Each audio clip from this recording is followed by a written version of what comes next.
Yon, what's up mga paps? Ayan. Bali paikot na tayo. Dito tayo dumaan sa likod mga paps. At ito, tatahakin natin ang Barangay Maningkol.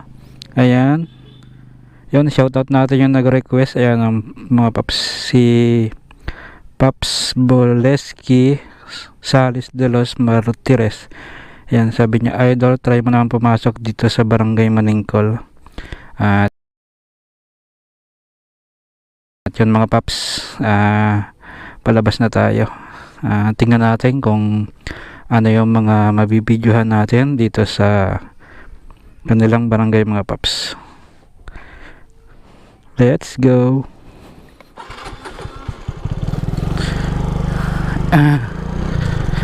Tara na mga paps, diretso na tayo.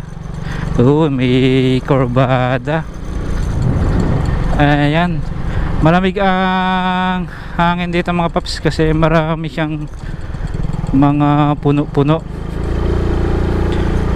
Medyo makipot lang ang kalsada, pero at least siya ay sementado.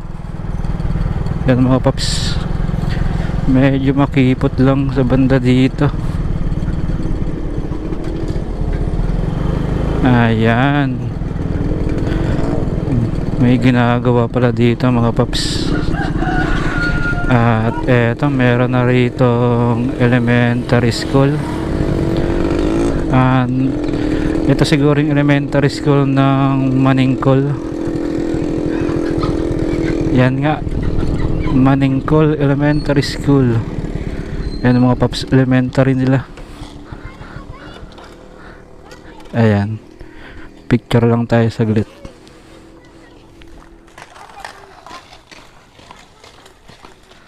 Maningkol. Yan mga paps, yung elementary nila. Malawak din ang elementary. Maganda siya kasi kalibot ay mga puno.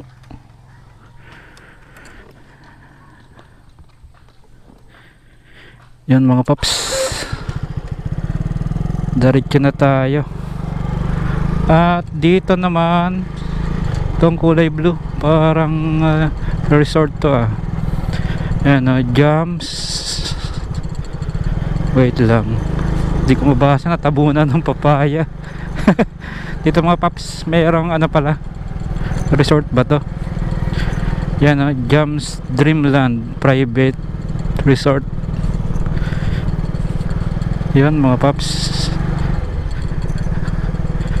medyo makipot ang kalsada niya pero maganda ang pagkakasemento. Yun, shoutout sa mga taga Maningkol dyan, doon sa nag-request. Yan paps, na pasok na natin ang inyong barangay. Shoutout sa mga taga Maningkol, Barangay Maningkol. Eto, may kurbada. Di tayo ready dun Parang medyo malambot yung ating gulong sa hulihan Ano pa rin ito mga paps, Pinamalayan. Ayan. Uy, ano yun? May paakyat. Diyan tayo, tuwan-tuwa sa mga paakyat. Pero mahaba ba siya? Tingnan natin. Ay, maigsi lang. Ito na yung tok-tok.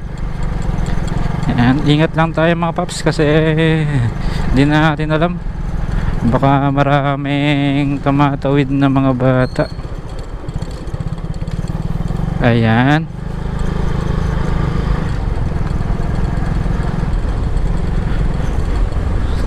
ganda ng lugar niya mga paps, malamig siya, napakaganda pa ng mga puno at napapangalagaan talaga mga paps.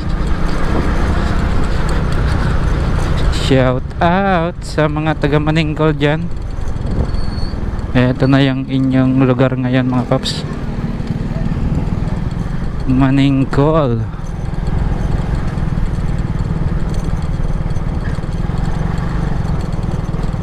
Sa mga nagre-request dyan na puntahan natin yung lugar nyo, paabang na lang mga paps.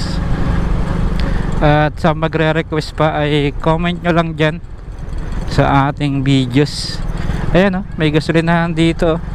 Medyo malayo pa to sa kanto pero maganda yung ganyan na meron ng gasolinahan, kasi kapag malayo siya, katulad nyan malayo pa sa kanto, kapag taga dito, pag kailangan mo ng gasolina, meron ka kaagad mahahanap. Yan mga paps, ganda ng yan yung bundok ng sa Pili ba yun? Yun kitang kita dito, tapos green pa ang paligid tamang kwentuhan lang mga paps. Yan kasi ang ginagawa ko kapag ako ay mag-isa lang. Siyempre meron tayong intercom, wala naman tayong kausap. Ito ang kausap ko, kayo mga paps. Pinapaliwanag ko sa inyo yung inyong barangay o yung napupuntahan ko na lugar, kung anong update sa inyong barangay. Ayan mga paps. At ito na nga yung update sa inyo mga paps. Pasensya na mga paps kung medyo mahaba ang ating video kasi ako kasi gusto ko ma-detalye yung inyong lugar at mapansin nyo yung kalsada, na kung may nagbago na ba sa kalsada, sa lugar nyo, sa paligid nyo. Yan, kaya yung ating video mahaba mga paps. Shout out sa mga nagatrabaho dyan. Nung ako ay nag-video sa may papasok ng Papandayan, may nag-comment doon, parang na-mention niya yung kakilala niya. Yun. Katuwa naman kasi napapanood nila, tapos pag nakita nila yung kakilala nila sa video, na-mention nila mga paps. Yun ang ginagandahan doon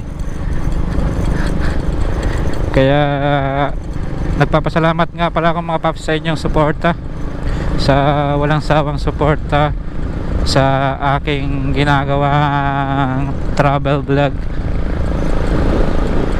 Ito naman ay ginagawa ko kasi gusto ko rin naman mapuntahan yung iba't ibang lugar. Naalala ko dati, gamit ko lang dati kasi yung cellphone lang.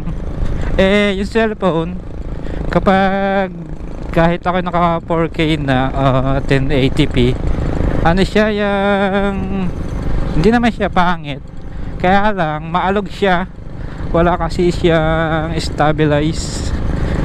Ayan, hindi katulad nitong gamit natin ngayon na camera. Syempre naka mount na yan sa ating helmet, kaya napakaganda ng video mga paps, hindi na siya maalog, napakaganda na. At eto mga paps, ganda dito kung mapapansin mo, ang daming puno dito yan sa Maningkol. Ayan, parang medyo malapit na tayo sa kanto kasi may nakita na akong dumaan pa ganyan. Umikot lang tayo mga paps.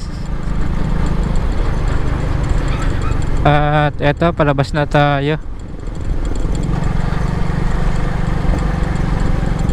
Ang sarap kaya magmotor kasi sa pagmumotor parang nawawala yung pagod mo, kahit sabihin nakakapagod magmotor, pero ito yung pahinga ng mga riders yung pagmumotor, paggagala mga paps. Kahit pa sabihin natin pagod ka na, magpahinga ka na lang, hindi. Ang pahinga ng mga riders ay mag-rides. Alam yan ang mga kapwa ko nagmumotor, mag-rides ka, yung para bang inaakit ka. Ito nga pala mga paps yung Pinamalayan Cockpit Arena, itong nasa kanan natin. Pinamalayan Cockpit Arena, malapit na nga tayo sa kanto. At yun lang mga paps, dito ko natatapusin ang ating video. Shout out ulit sa mga taga Maningkol dyan. Yun lang mga paps, at ride safe, nasa kanto na tayo. Let's go.